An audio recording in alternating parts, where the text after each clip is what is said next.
干渉できるよ。Bem-vindos a uma temporada de aventuras, mistérios e lutas desafiadoras. O Kanshou voltou e iremos acompanhar o retorno de Dio em uma jornada que irá alterar o nosso futuro. Após viajarmos no tempo e declararmos guerra contra o destino, a luta final se aproxima. Apertem os cintos e segurem seus chapéus, pois começa aqui o episódio de hoje.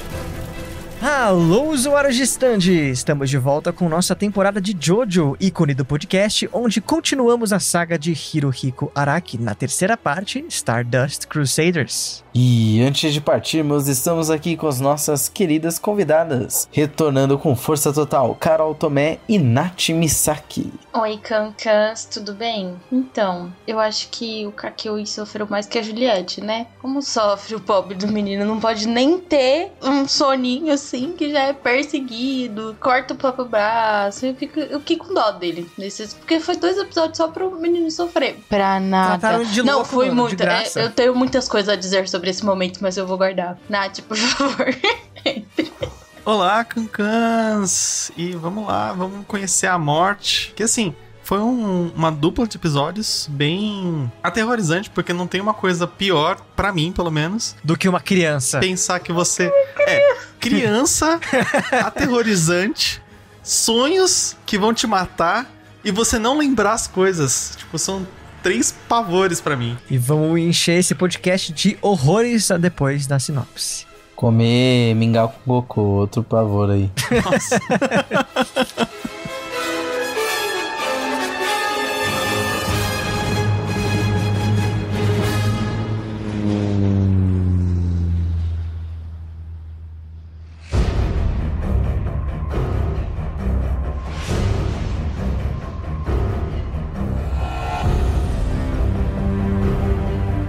Episódio 11, A Morte. Atenção, bebê a bordo! O stand da morte reina o mundo dos sonhos, onde stands não podem aparecer. Como Kakyoin irá provar que não está louco? Vamos lá, Carol, já chuta aí o pau da barraca, falando que esse episódio foi meio fuzuê demais pro meu gosto, então manda ver. Eu acho que, assim, não existe equipe que confia menos nos próprios companheiros do que essa. Não tem equipe que tem menos confiança do que essa, sabe? Porque depois de tudo que eles passaram, a gente tá no episódio 11, né?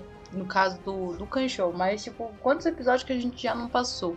E o Kakyoin fala, o bebê, o stand. Eu cortei o meu braço pra ter essa informação.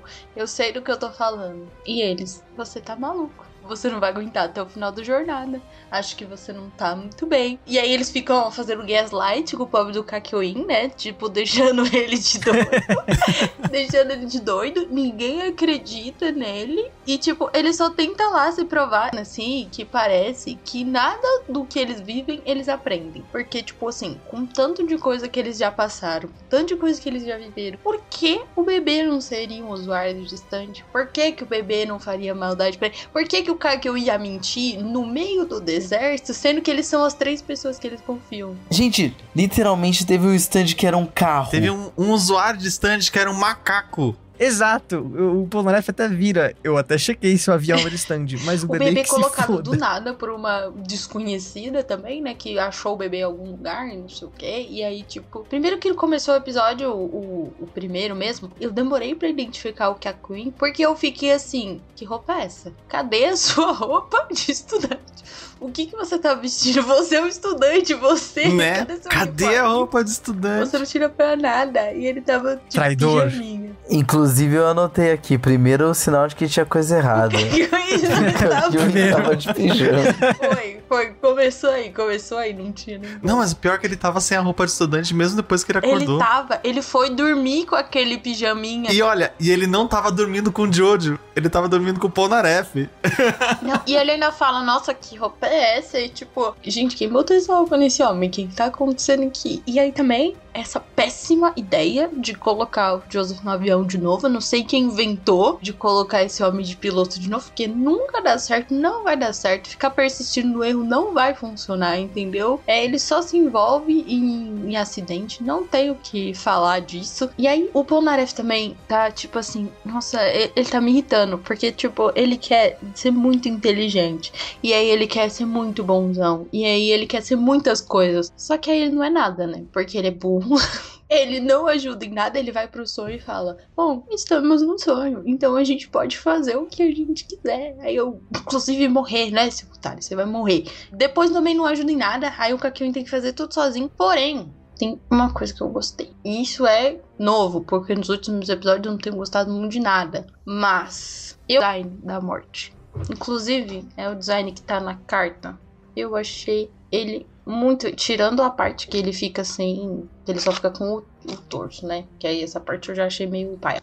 Mas o resto, tipo, toda a questão da foice e as cores e o mundo todo colorido e vibrante. Eu adorei a versão platinada do Kakyoin. Achei que combinou demais. Achei muito boa. Eu falei, nossa, gostei desse estilo. Eu acho que dentro do mundo dos sonhos, tudo, as cores, que é muito legal porque a gente tá vindo de episódios que são no deserto, que são no país, tipo, que eles colocaram umas coisas mais terrosas. A gente tem, tipo, mesmo que Jojo tem aquele contraste de cores, a gente tá vendo mais verde, mais marrom. São tons mais terrosos, posto diretamente a um colorido, a um personagem que, tipo, é bem caricato dentro do mundo dos sonhos. Na hora que ele surge com o Star Platinum e todo mundo fica, por que apareceu? E é uma piada, eu fico, lá, seus otários. Bem feito pra vocês. Eu comecei a dar risada sozinha. Porque aí ele começa a brincar, ele começa a bater na cara do Star Platinum e fazer outras coisas. Essa parte, assim, desse ambiente, eu achei bem engraçado. E talvez tenha um paralelo, mas não sei se pode ser ou não, que é uma jogada do Araki, né? Tipo, usar um bebê pra representar, tipo, a morte. Porque a morte, ela fala... Todo mundo pensa que é sobre isso, né? Sobre morrer. Mas também, além disso, ela fala muito sobre renascimento. Tipo, é uma carta, né? Que fala muito sobre isso. Então, talvez, tipo, colocar um bebê é uma outra visão da carta que as pessoas não costumam ter tanto. As pessoas pensam mais em tristeza ou definhar outras coisas. E, normalmente, bebês são associados a, tipo, alegria, felicidade. Não esse bebê em específico, né? Bebês são associados a tristeza, a definhar. Todo pai e mãe sabe bem o que você tá falando. Por pelo menos uns meses ali. Uns meses você vai estar definhando bastante. É um episódio em que o Kakyoin está apavorado com a paternidade, porque ele acorda desesperado com o choro da criança, falando, não pode ser. Quando foi que eu meti um bebê no Jojo? Meti um boneco. Aí tá o Jotaro com barrigão. Aí não seria um pesadelo, né? Pode acontecer. Olha só. Eu queria muito comentar do vilão, né? Eu tinha falado isso na apresentação, que eu achei bem interessante o fato de colocar um bebê como usuário de stand, porque, assim, talvez seja a única coisa realmente que fisgasse, talvez, o Joseph, né? Porque o resto da galera ali tava meio que cagando pro bebê. Linha correta. E o único que tava mais, assim, tipo, putz, não, beleza. Eu achei muito legal quando eles estão lá na vila, sei lá, comprando avião, e o cara fala, não, mas vocês vão deixar o bebê morrer? E, tipo, dava pra escutar o Jotaro falando assim, foda-se o bebê. Vamos.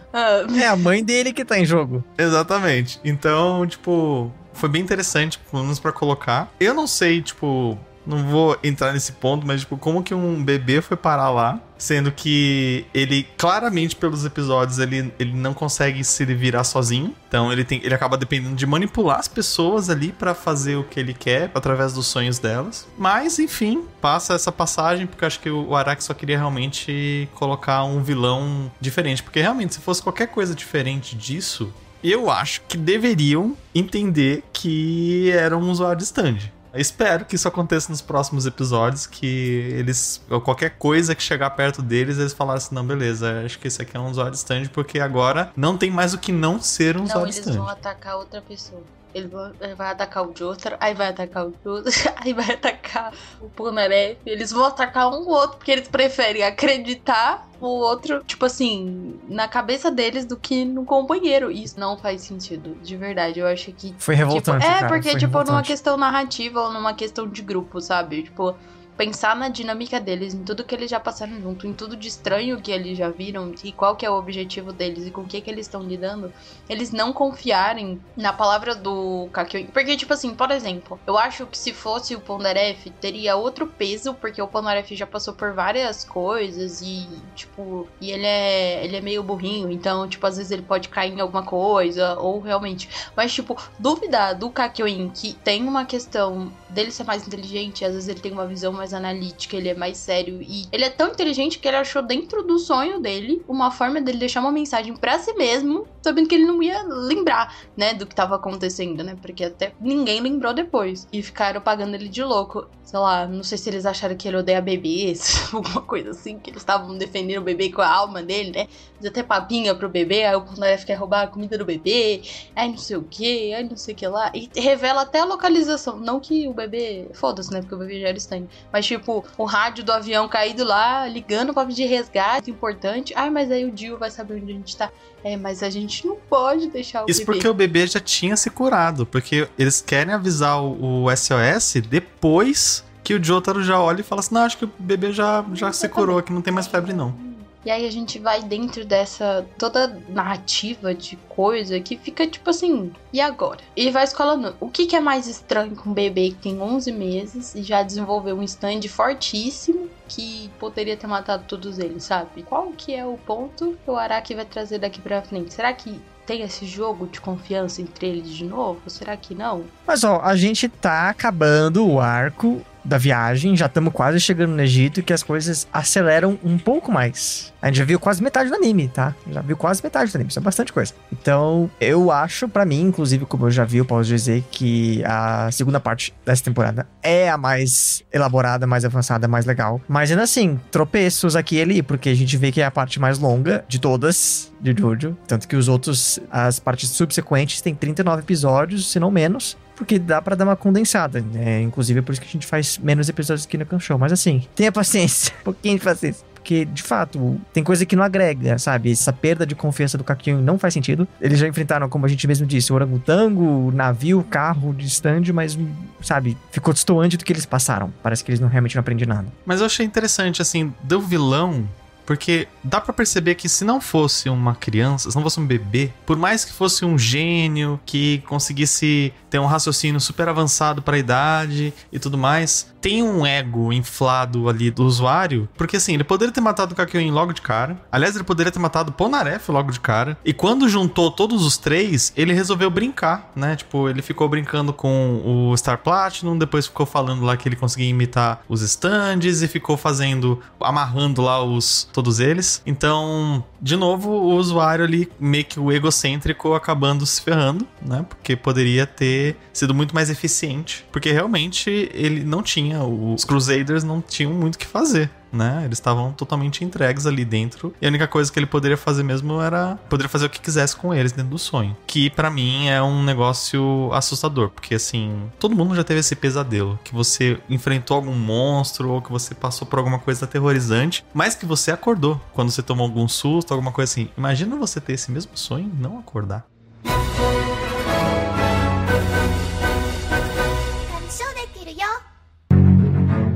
Quer se divertir num programa no melhor estilo game show japonês? Então vem para o Desafio! Teste os seus conhecimentos sobre anime ou tokusatsu no Super Quiz Mix. Veja se você tem o ouvido apurado no nosso desafio musical maluco. Nani? Solte a sua voz no Quem Sabe Canta, Quem Não Sabe Arranha. Minami no shima wa atake, paina pura pura, atama poka poka, arrobaka. Venham relembrar aquela cena marcante de um anime ou tokusatsu no qual quem como Nós estamos em todas as plataformas de podcast. É só digitar J Safio. Vem se divertir com a gente no Desafio!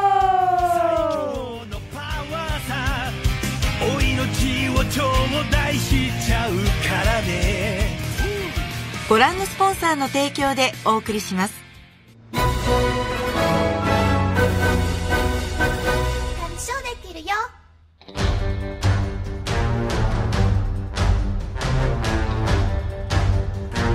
Pegando essa questão que você tinha falado, Nath, sobre o usuário, eu acho que também é isso. É uma questão de, tipo, às vezes você pode ter um stand que é muito foda, mas se você não tem um usuário que sabe utilizar de todos os poderes dele ou não consegue se balancear ainda, você perde. Ou se você tem um stand que é muito, tipo assim, ruim, mas você tem um usuário que é muito inteligente e sabe usar desse poder, faz sentido. Até porque eu acho que, por exemplo, como a gente tá falando de um bebê de 11 meses, e a gente citou aqui, né, que ele depende dos outros ainda em algum ponto, ele também não tem uma inteligência completamente formada. Então, não acho esse personagem volte no futuro, porque é uma coisa pontual ali do Araki. Mas imagina, tipo, conforme esse personagem for crescendo e ele entendendo as habilidades dele ou entendendo o que ele pode fazer, onde que ele chegaria com esse sonho, sabe? E, tipo, talvez ele controlasse uma cidade inteira, sabe? Porque todo mundo dorme em algum momento. Não tem como uma pessoa ficar tanto tempo, tipo, sabe? Exato. Ia falar isso. Esse episódio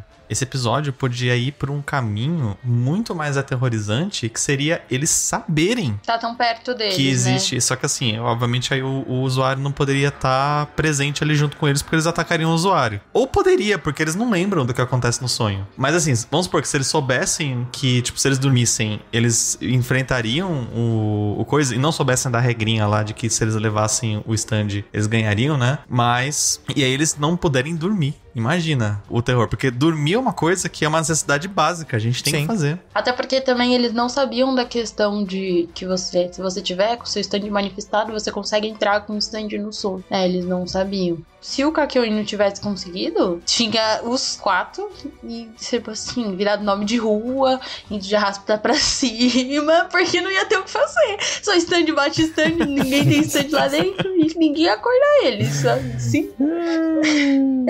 Bom, e é mais um stand baseado em filmes de terror, né? A gente tem 2 referências a filmes de terror. O primeiro é quando o Polnareff fica falando: para de se debater que nem uma mina do Exorcista na cama. E o Stand da Morte é basicamente A Hora do Pesadelo, o filme do Fred, né? Que ele te pega no sonho, mas tem manifestação no mundo físico e rola essa troca de, tipo, como derrotar o Fred no mundo dos sonhos, sabe? Então, assim, é muito legal ver que o Araki realmente incorpora essas referências, às vezes, muito mais proeminentes. E a gente tem que falar de 2 coisas, assim, pontuais, mas que são essenciais pra gente lembrar o que a gente tá falando, que é, primeira coisa, cachorro morreu de novo. Né? Mais um cachorro pra lista. E, segundo, esse episódio de hoje tem a participação de uma convidada do Kanshou, tá? Eu sabia, quando eu escutei a voz, eu falei pro Tyler, a gente tava vendo junto. Ele, oxe, qual é a voz da menina que já participou do cachorro? Aí a gente foi olhar a lista, era ela mesmo. A gente sabia. Riley-ho! Ele é lerdo pra entender as coisas mesmo? Fala sério! Seu cérebro é ridiculamente lento mesmo, Polnareff! Você nasceu burro ou fez curso? Tá cansado de saber que só um stand pode derrotar outro stand, não é? É hora de conhecer o descanso eterno, Polnareff. Por pouco, alguém deve ter acordado esse paspalho. Teve sorte. Cala essa boca, velho idiota! Também tô cansado dessa brincadeirinha estúpida. Ei, seu folgado! Tá devorando a papinha de um nenê? Eu tô faminto, venham me alimentar! Eu também, na hora que eu escutei assim, eu falei, essa voz é meio estranha. E, aliás, a dublagem estava maravilhosa. Não tô puxando o saco, porque, assim, realmente estava muito boa. As adaptações de piadas e tal, foi muito criativo. Eu rachei de rir em várias partes, então... Nasceu burro ou fez curso? Sim! Fui eu que pedi essa. Aliás, nasceu burro e fez curso é a definição do Polnareff. Porque, pelo amor de Deus, como pode? Bicho. Precisava, não dava nem desenhando, ele entendia a parada. Eu tava puto com o Kakyoin, ele falando, mano, não, o sonho não é só um sonho, o sonho é o stand. Aí ele, tipo, então ele assim, tá, então beleza. Tipo, como assim? Não, porra. Essa aqui é a continuação do meu pesadelo. Polnareff, a gente tá dentro de um pesadelo. Como é que é? Pesadelo? Isso. Ah, então quer dizer que a gente tá sonhando. Isso me deixa até mais aliviado, sabia? Esse cachorrinho morto aqui nem me assusta. Como assim, Polnareff? Do que você tá falando? Olha só, os sonhos só assustam a gente porque a gente é tonto e deixa. Oh, pode ficar tranquilo. Nada a ver, porque nós dois teríamos o mesmo sonho. Nisso aí você tem razão. Pior que é meio estranho mesmo. Mas tudo pode acontecer nos sonhos, sabia? Não é possível. Você não tá lembrado de ter visto esse cachorro morto hoje de manhã? Ele devia estar tendo o mesmo sonho que eu tive. E ele foi morto dentro desse sonho. Eu tô achando que foi assim que eu consegui esse ferimento. Quem fez isso? Um stand inimigo. A carta à morte. Um stand inimigo? É. Como é que é? Quer dizer que agora você tá sonhando com stand? Senta um pouquinho e relaxa, querido. Não é isso! Não é um sonho com um stand. O sonho que é um stand. Faz sentido. A gente tá sonhando. Você não tá entendendo nada! E mais uma coisa, eu esqueci. Linguinha, porra. Teve linguinha no sorvete. Caramba. Que não para. Mano, a gente tá, tipo, no streak de, tipo, todos os episódios teve língua, é real. É, tipo, o streak do Duolingo. Tipo, todo dia tem um. Assim, impressionante. Aliás, a gente teve outra coisa, né? Porque teve um pouco aí de corporafagia também, que pelo amor de Deus. Aliás, é um jeito um jeito maravilhoso de punir, mas assim, eu não sei o quanto que isso foi eficiente, né? Porque talvez o moleque lá fala assim, beleza, só não vou comer isso aqui nunca mais. Ele vai morrer desnutrido até chegar na próxima cidade. Não, mas ele comeu naquele momento, pô. A vingança ela é pontual, entendeu? Eu acho que dar merda pra um bebê comer não é muito saudável. Pronto, não pode nada agora. Tem que acabar o ECA. Tem que acabar o ECA. Agora, uma coisa que eu achei maravilhosa nesse episódio foi, enquanto o avião estava caindo, o pensamento do Jotaro, que olhou e falou assim, mano, de novo essa merda, eu sabia que eu podia deixar o avião na mão desse velho. O tanto que é muito bom quando eles estão partindo com o avião. O Jotaro, eu só quero saber do brevet desse velho. Mas o tempo ele para também quando eles finalmente, né, o Joseph consegue controlar o avião com o Hermit Purple, mas bate ali e acerta as palmeiras no meio do deserto.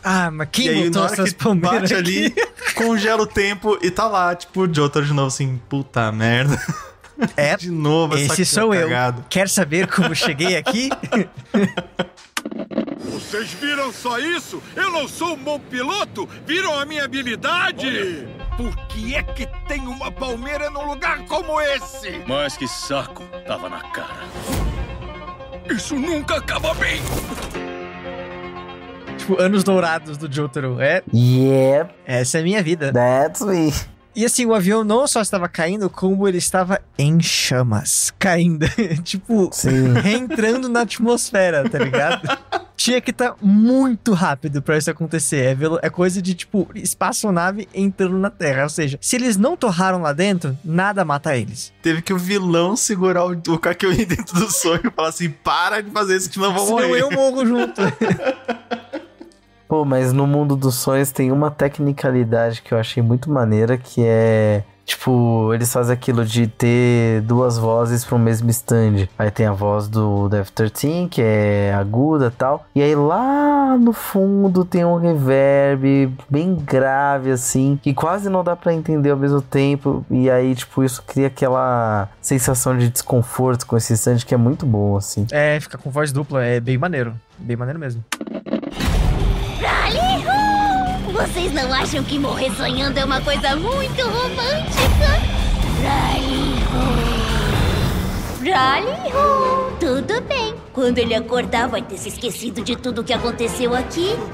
Mas ele vai morrer assim que dormir de novo. Rally-ho! Ninguém vai perceber se você cortar o seu braço com uma faquinha menor do que o meu piruzinho. Eu já assisti Jojo até parte 6, mas quando a gente vê o mundo dos sonhos, né, a Carol tava comentando sobre as cores e tal, me lembrou muito a parte 4, né, que é a parte próxima, tipo, o esquema de cores ali do mundo dos sonhos foi bem do... É Jojo. Esqueci agora o nome do Jojo, acabou. Do Jojo da parte 4. Josuke. O Josuke. É Jojo, né? Do Jojo 4. Exato. Exato. Então eu falei assim, Então eu achei interessante, porque eu falei assim, esse esquema de cores, assim, não me é estranho. E aí eu falei, a gente vai ver isso de novo depois, na próxima temporada. Mas pelo menos no parque de diversão não tem aquele céu de mijo, né? Porque na cidade do Jojo Parte 4 é amarelo, tipo, boa parte do tempo. E não é tipo esquema de cores alterado, é normal, tá? É tipo aquele rim tipo desfuncional, você fala, meu Deus do céu. São Paulo, fim de tarde, tipo, assim. Produções norte-americanas, aí pra falar, o filtro latino é um país Sim, meio só que só no pobre, céu. sabe? Ai, como é triste, um negócio assim, aí eles botam, aí fica tudo amarelado, feio. Aliás, acabei de lembrar uma coisa, mas quem que você, Carol, acha que os Crusaders estão indo encontrar na ilha, que a gente viu no finalzinho do episódio? É alguém muito importante. É, tipo, imprescindível pra viagem. Então, assim... E que o Joseph conhece. É a cabeça do Speedwagon. Não tenho a mínima ideia, assim, sabe? O Tyler já me deu um spoiler logo, não tipo do todo, mas ele me deu um nome. E aí eu não sei se é isso que eu tô esperando, ou ele falou, não, vai ser surpreendente. Eu tô tipo... que vai ser surpreendente, porque ele falou o nome Ingo Boingo 2 vezes, e eu fiquei tipo, você falou 2 vezes desse nome, eu não sei o que significa, o que isso pode ser, mas ele ficou tipo, ele chega pra mim do nada e fala, você já chegou na parte do Ingo Boingo? E eu, não, e aí ele, espere, e aí ele sai e fala alguma coisa, então eu não tenho a mínima ideia, tipo, é o único spoiler que eu tenho, eu não sei se é relevante ou não. Mas... Não, pior que não muito, honestamente. Não é. É tipo... muito pelo contrário. Vai ser mais um episódio que a Carol vai falar. Mais um episódio que...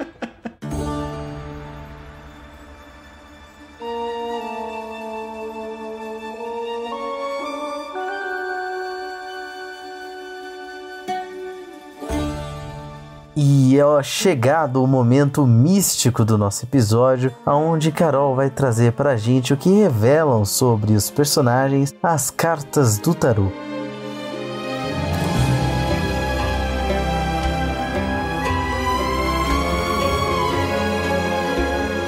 Cada dia mais me sentindo a Márcia sensitiva dos otakus. Enfim, vamos lá sobre a cartinha da morte. Essa aqui é a nossa carta tradicional. Então, ela tem um cavaleiro, que é uma caveira, em cima de um cavalo branco que carrega um estandarte, né? Uma bandeira. Embaixo dele também a gente tem várias pessoas que estão numa situação bem ruim, elas estão meio que morrendo, como se elas estivessem doentes e tal. E aí atrás dele tem o pôr do sol, lá atrás de 2 portais também, e aí a gente tem o pôr do sol. Sobre aí essa carta, ela se chama morte, mas em alguns tarôs, dependendo de como a pessoa resolve representar, ou o artista, ela também pode ser chamada de renascimento, né? Porque a morte, ela fala sobre isso, ela fala sobre você deixar as coisas pra trás mesmo, você morrer e renascer. Às vezes, quando você tira a morte, é tipo, oh meu Deus, você vai morrer, ou uma pessoa muito próxima, você vai morrer. Não, ela é mais voltada pra uma questão de situação, de tipo, poxa, você precisa deixar algo pra trás e renascer de alguma forma. Uma coisa interessante também é que essas pessoas que estão embaixo do cavalo, elas são pessoas, tipo, de várias classes sociais. Então tem esse papa que é mais rico, aí relembra o rei também. Tem pessoas que estão em uma situação um pouquinho mais pobre, porque é para dar uma ideia de que a morte, ela não vê classe social, ela não vê cor, ela não vê nada. Ela é independente daquilo, é uma situação, né? Aí ela também tá relacionada à questão dos cavaleiros do apocalipse também, que são 4, né? E um deles é morte, né? Tem que vir, né? Que é o que vai chegar para as pessoas, né? Aqui nós temos a morte, que é desenhada pelo Araki mesmo, né? Que é aquele que a gente já tinha visto no próprio anime. Ela tem a foice dela aqui, que é toda colorida. E aí ela tem esse chapéu que lembra um pouco de papa. Atrás tem uma cruz. Também tem 2 caveiras embaixo, né, na parte inferior. E ela tá dando um sorrisinho. Essa morte aqui, ela é mais feliz, ela é mais sanguinária, ela tá mais animada por poder tentar acabar com os nossos Crusaders. Aí, como eu falei, a gente tem o cavalo branco, né, na carta, que ele simboliza a pureza, porque na morte todos somos purificados. O esqueleto representa finais e transições inevitáveis. A armadura significa que a morte é imbatível, então, mesmo que tentem, sei lá, destruir a morte de alguma forma, não vai funcionar, porque ela chega pra todos. E atrás, né, o sol, ele representa uma questão de direção, né, significa esperança e novos começos. Ela é uma carta que fala sobre finais, mudanças e desapego, no sentido de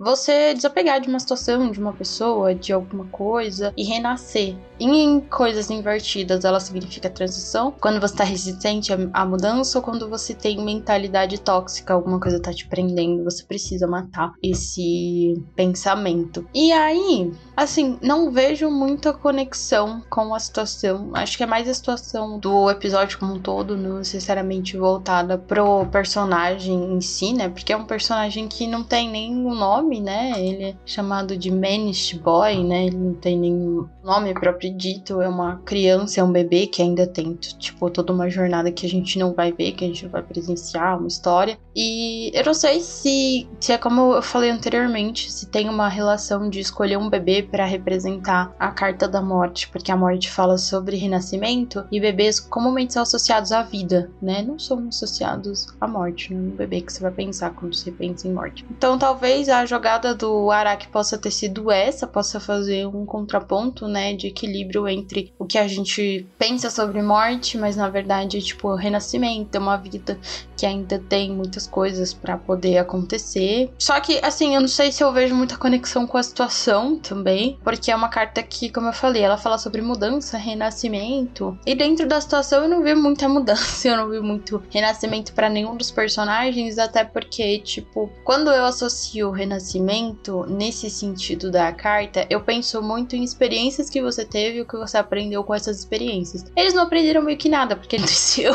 Então eles não podem usar essas coisas pro futuro, né? Então eu acho que é mais esse paralelo da idade com essa questão de vida que tá sendo gerada agora. Uma vida que pode ter esse poder de tirar outras vidas. Uma das coisas que eu peguei assim do que você explicou é a questão da morte ser inevitável, né? Acho que o poder da morte do Stand com certeza tá... Ele inclusive fala isso durante o episódio, né? Que tipo, que não tem como derrotar ele e tal, porque ele tem todo o controle dentro daquele mundo dos sonhos e as pessoas não têm o que fazer quando já estão lá dentro. Então, pra mim, acho que é talvez onde o Araki conectou um pouco, assim. E não é à toa que é um tropo muito reconhecido em cinema e série, essas coisas, que, tipo, o cenário pós-apocalíptico, qualquer coisa que as pessoas costumam ansiar ou costuma ser um símbolo de esperança, quando nasce um bebê. Então, por exemplo, tem o filme, inclusive, que é com Clive Owen, o Filhos da Esperança, que é num universo, se passa em 2027, tipo, distópico, e que basicamente todas as mulheres praticamente são inférteis, tipo, a geração dos 30, 40 anos é a última que tá viva, basicamente, você não vê mais criança e tal. E é um filme excelente pra quem não viu, mas o foco dele é que, tipo, meu Deus, vai conseguir nascer um bebê e vão conseguir encontrar alguém que é fértil, e, tipo, é um simbolismo gigantesco, assim, de esperança, né?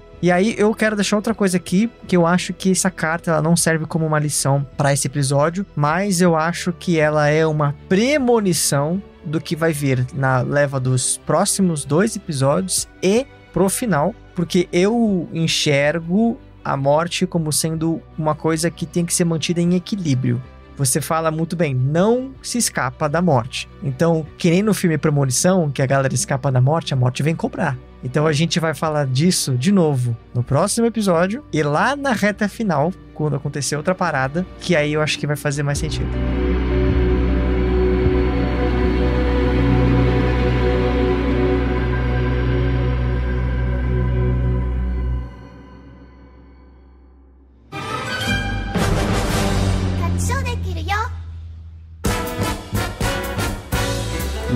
Larihu, seus fanfarrão, está começando mais um Kanshou do Bilhão. Na terra dos pesadelos das nossas convidadas, aí na noite de hoje temos nossas tradicionais 6 perguntas para fazer e pontuar, porém hoje com novidades, né, Nathan? Exato, a gente assim, tinha que ter implementado isso desde o começo porque faz sentido. as lutas de Jojo usam estantes e que elas sempre dão um ar da graça pro que tá acontecendo. Então vocês agora vão poder escolher o stand de vocês. Eu preparei 8 stands diferentes que vocês vão usar um a cada episódio do Kanshou do Bilhão e cada um deles tem uma dinâmica diferente aí pro Kanshou do Bilhão. Eu estou com elas listadas aqui pra mim, mas vocês não vão saber qual é a habilidade até a hora da gente contabilizar os pontos no final das 6 questões. Então vocês podem ver na pauta de vocês também que está listado 8 stands, são eles CPM 22, Kid Abelha, Angra, Stray Kids, Super Combo, Racionais MC, Paralamas do Sucesso e El-chan. Esses são os 8 stands disponíveis e antes da gente começar as perguntas, eu quero que cada uma escolha um. Eu sou suspeita, eu vou escolher o Stray Kids, não tem como os meus meninos me decepcionarem, impossível. Então... Já que você foi Stray Kids, eu vou de Kid Abelha.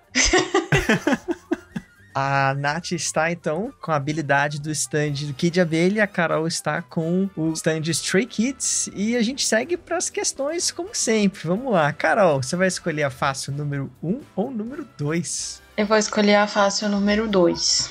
Fácil número 2 diz o seguinte: a quantos quilômetros de casa os Crusaders se encontram no deserto da Arábia? Letra A, 9.200, letra B, 7.000 ou letra C, 8.800?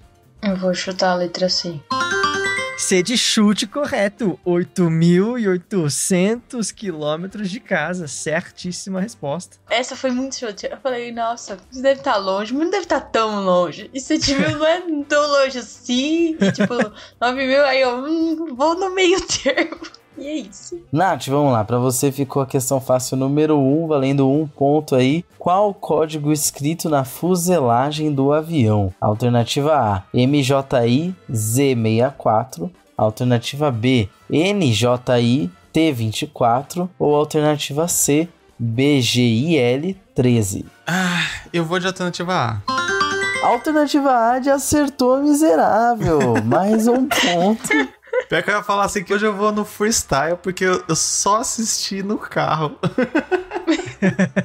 Não, mas acertou, corretíssima resposta. Exatamente. Vamos então seguir aqui com as questões médias. Carol, 3 ou 4? 4. Questão número 4.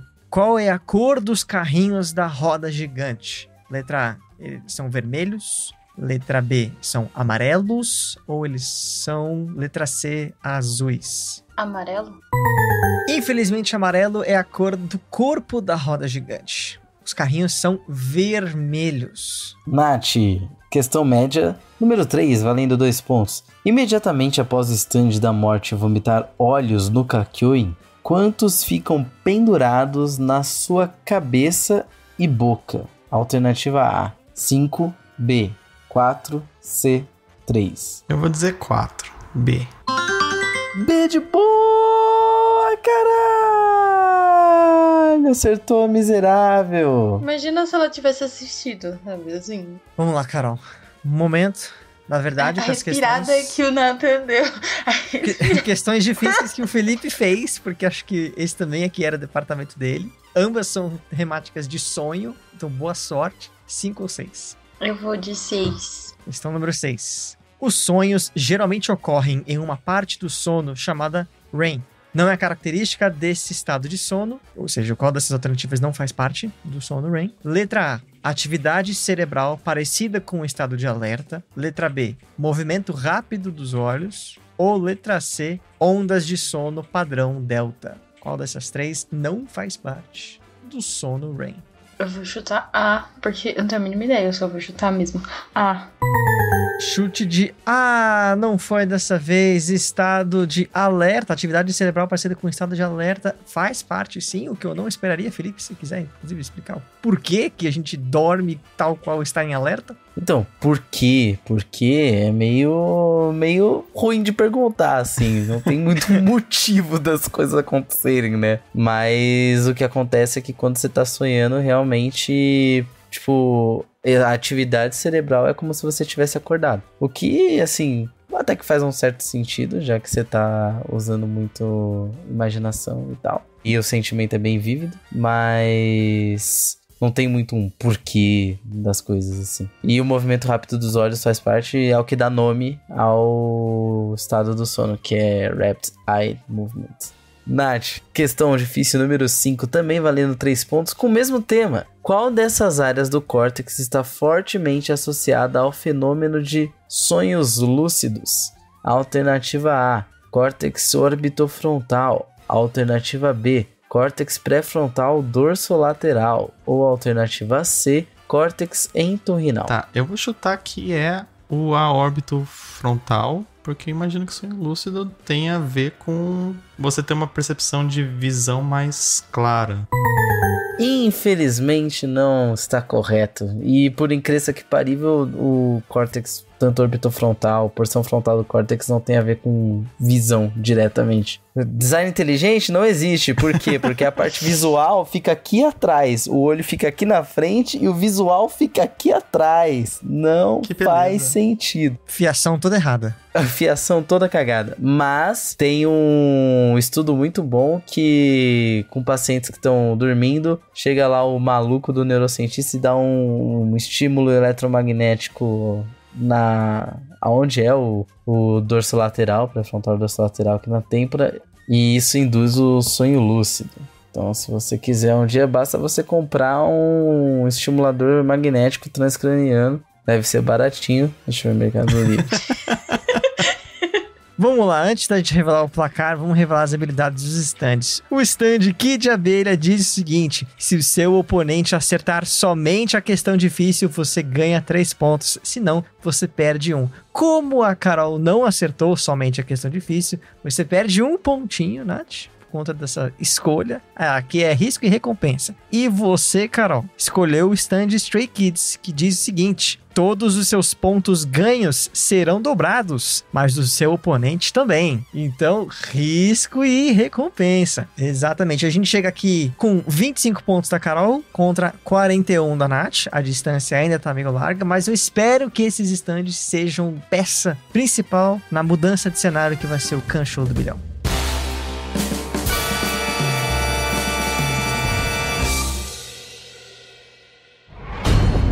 Déjà vu! Onda de choque! Maldito! Se escondeu de volta na parede de metal e agora a onda de choque nem surtiu efeito. Vocês não têm chance contra o meu Sepultura. Agora, sofram! Felipe, cuidado! Ele moldou um pedaço de metal do chão para perfurar o meu torso! Secos e molhados! Pegue ele! Ele se escondeu de novo. Se eu ao menos conseguisse copiar a habilidade dele, você poderia encurralá-lo. Você já viu ele dobrando metal. Por que não consegue copiar? Você já se esqueceu? Ele disse que esse não é o único truque de seu stand. Significa que sua habilidade não é dobrar metais, é outra. E enquanto eu não souber qual é de verdade, eu não posso copiá-la. Droga. E você já tentou seguir o Khan Show nas redes sociais? Em @KhanShowPodcast no Instagram, Twitter e TikTok. E caso queiram apoiar a nossa jornada, entre em apoia.se/KhanShowPodcast e ajude com a quantia que couber no seu bolso. Não esqueçam de assistir os próximos episódios de Jojo, pois nós estaremos lá.